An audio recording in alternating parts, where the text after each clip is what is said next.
¿Cómo Gracias. está, señor secretario? Muy buenas Con gusto tardes. de verlo. Muchas gracias. Igualmente, yo quiero preguntarle, ¿qué noticias nos puede dar relevantes en cuanto a datos, en cuanto a los migrantes hondureños que han solicitado ya sus visas de ingreso a nuestro país, ya sea de forma humanitaria o visas normales?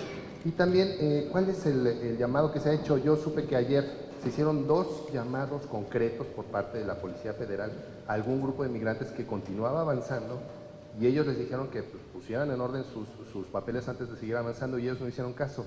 Sobre estos 2 temas, ¿qué nos puede comentar? Gracias. Con todo gusto. Les quisiera compartir cifras consolidadas. Creo que ha habido muchas cifras que van y vienen.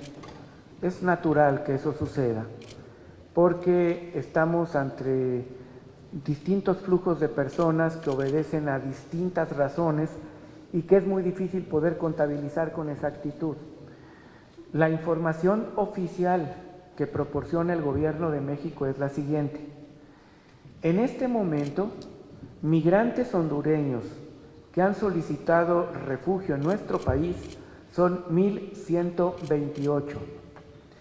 El número de migrantes atendidos en el recinto ferial son de 1,028 y esperamos que pueda crecer este número para atender sobre todo a población vulnerable, a niños que viajen solos o acompañados, a mujeres embarazadas y adultos mayores.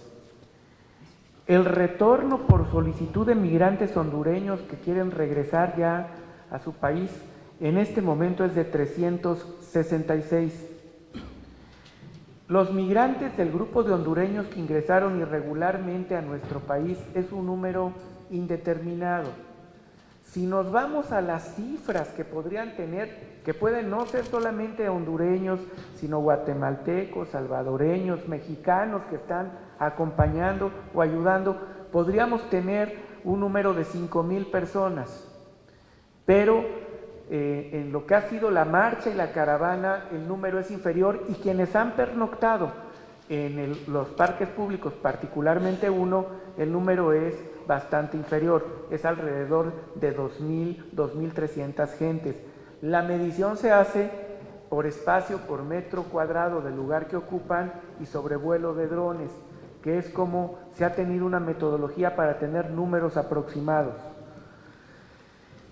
En lo que va del año, se han retornado de manera asistida a 82,166 migrantes del Triángulo Norte de países de Centroamérica, es decir, El Salvador, Guatemala y Honduras. En este momento, el total de migrantes que tenemos alojados en las estaciones migratorias de todo nuestro territorio es de 4,273 personas. Estas son cifras oficiales. Ahora, supongo, quisieran ya tener un posicionamiento al margen de los comunicados que se ha hecho de la posición del Gobierno de México frente a este fenómeno.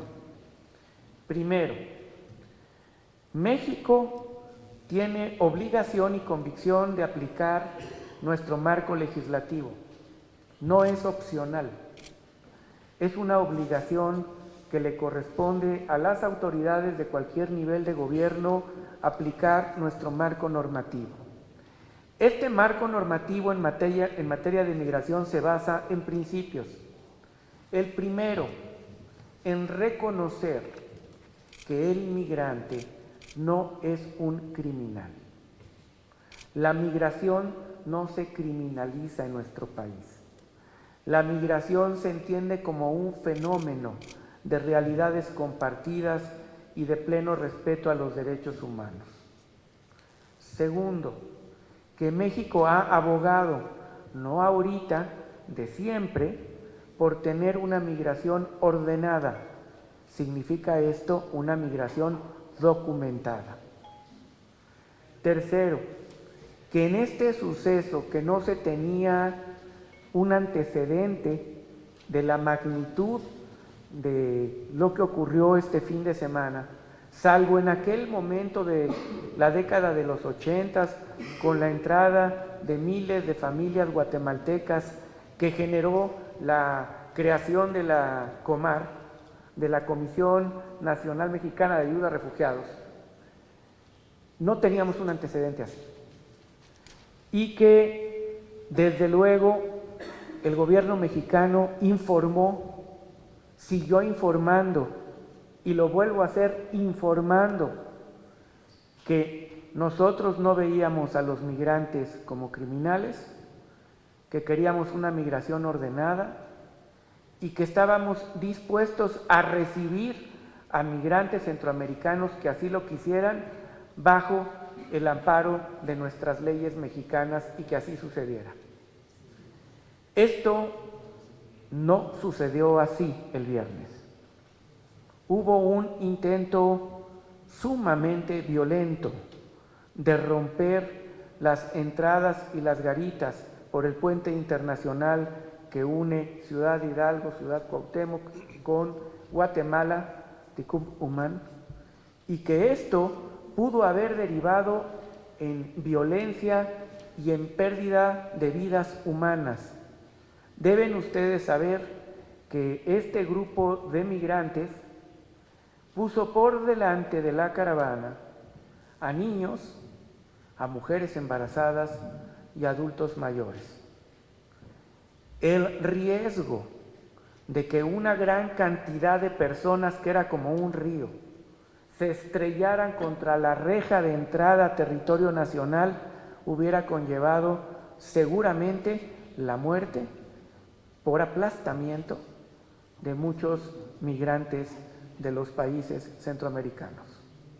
El protocolo que se siguió estaba diseñado y tuvo éxito para que esto no ocurriera y para abrir la puerta de aquellas personas como estos 1,128 migrantes de Centroamérica que quisieran ingresar a nuestro territorio nacional, tuviéramos espacios adecuados para recibirlos, comida, refugio, asistencia e inclusive médicos y doctores que pudieran evaluar la condición que tenía esta población, como ocurrió y como ha estado pasando en los albergues. Han tenido temor quienes se han acercado a la autoridad mexicana de que van a sufrir una deportación o una repatriación masiva. Esto no ha ocurrido al día de hoy. Y por otro lado, por 9 distintos puntos en una extensión de más de 35 kilómetros, comenzaron a ingresar por el río una gran cantidad de migrantes centroamericanos de forma ilegal a nuestro país. Les hemos solicitado, como bien lo señalan en sus preguntas, en varias ocasiones que acudan a nuestras estaciones migratorias, que tenemos el personal suficiente para poderlos atender y hacer una migración ordenada, que tenemos obligación por nuestra legislación de tener documentados a quienes integran a territorio nacional y que no los vemos como criminales, que la información que hemos recibido en el apoyo de los países centroamericanos, Guatemala y Honduras, nos permite suponer que aprovechándose de esa condición de vulnerabilidad hay personas que se dedican a actividades delictivas dentro de la caravana migrante y que es muy importante tener esa información en beneficio de todos, de mexicanos y de extranjeros, y no ha ocurrido todavía al día de hoy. Esta es la circunstancia que tenemos en ese tema en particular. El gobierno mexicano en este momento va a seguir conminando al diálogo.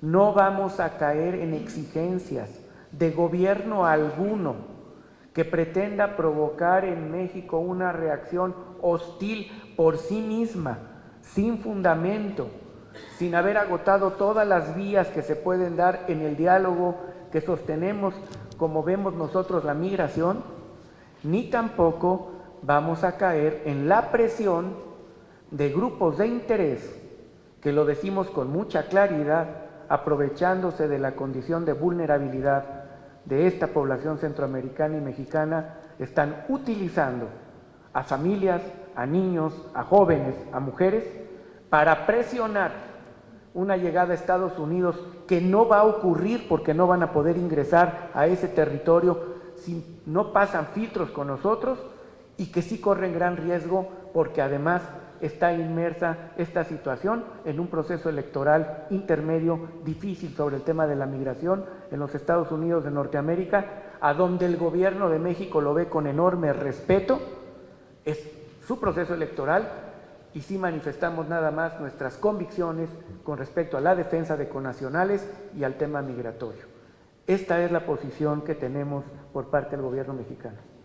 Muchas gracias, señor secretario. Nora Bucio, por favor, MBS. Gracias. Secretario, buenas tardes. Yo quisiera preguntarle precisamente sobre el anuncio que hizo hoy por la mañana a través de Twitter el presidente de Estados Unidos, Donald Trump, respecto a que México no puede contener esta caravana e incluso ha señalado que la Policía Federal y el Ejército no han podido detener la migración y que ellos están preparándose ya con su ejército y con la policía